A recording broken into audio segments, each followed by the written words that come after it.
At the beginning of the week, we had two stories, one that was published in the New York Times and one that was published in the Atlantic. These are separate publications. They're owned by different companies. One's a newspaper, the other is a magazine. They had different reporters. Both stories came out within the same day, and they had a very similar theme about former President Trump. The New York Times interviewed John Kelly, a former cabinet official in the Trump administration. He was a former chief of staff, and he's been critical of the former president before, but he hadn't been interviewed recently, and he let the New York Times record some audio, and the New York Times really asked him some pointed questions about the former president. The Atlantic piece sourced a variety of different people, some unnamed, but also including John Kelly. The general critique of the former president wasn't necessarily new.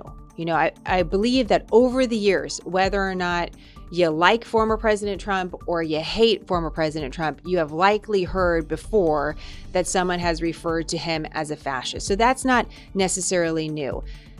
But the packaging was, and some of the details were. After the stories were published, the vice president, obviously who's a presidential candidate, delivered a 3-minute written statement outside the vice presidential residence in response, saying it was, quote, deeply troubling and incredibly dangerous for the president to make these reported comments. President Trump came out. He denied making these comments. So did his team. The campaign in general denies all of this. And he himself called Vice President Harris a threat to democracy less than 24 hours later after she made that statement. So there's a lot of back and forth between the campaigns. So why am I telling you all of this? Let me be totally clear.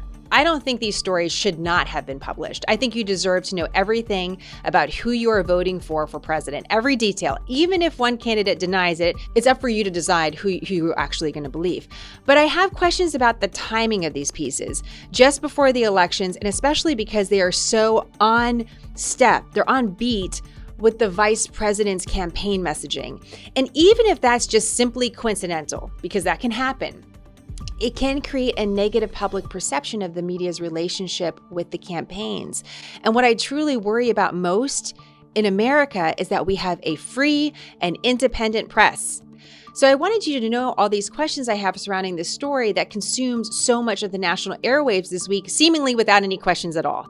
So just taking a step back, here's some of the things that are just on my mind that when I see stories like this, I just wonder about.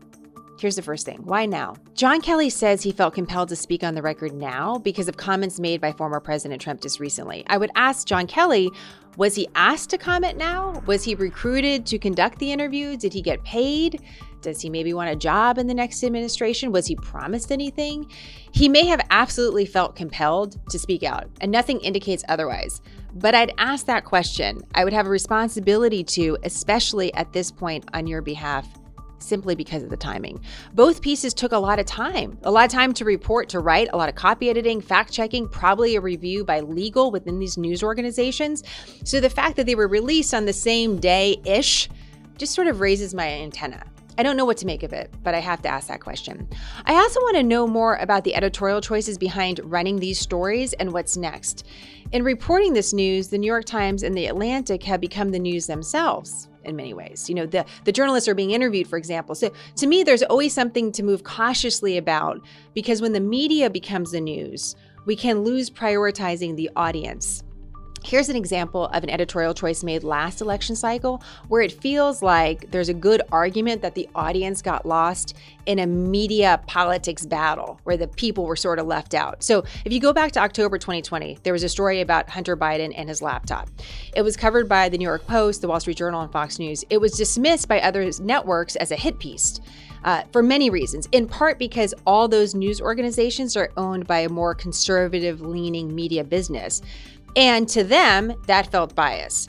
That could even arguably be a fair criticism, but what happened next is truly something I've never actually seen before. The story itself was then censored and removed or blocked on Twitter and on Facebook. It was also labeled misinformation and blamed on the Russians. I mean, so many different things happened around this story as the media sort of faced off against each other.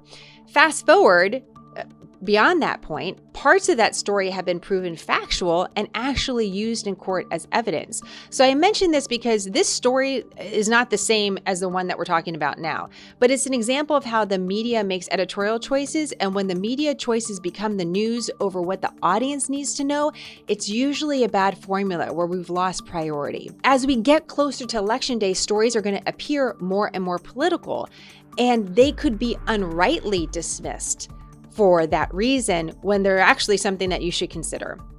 So here's my final thought. In these final days before the election, I don't want these questions about motives and the media to be the story. The focus needs to be on the people and the issues that matter most to you and getting you the information you need to help you feel confident in your vote.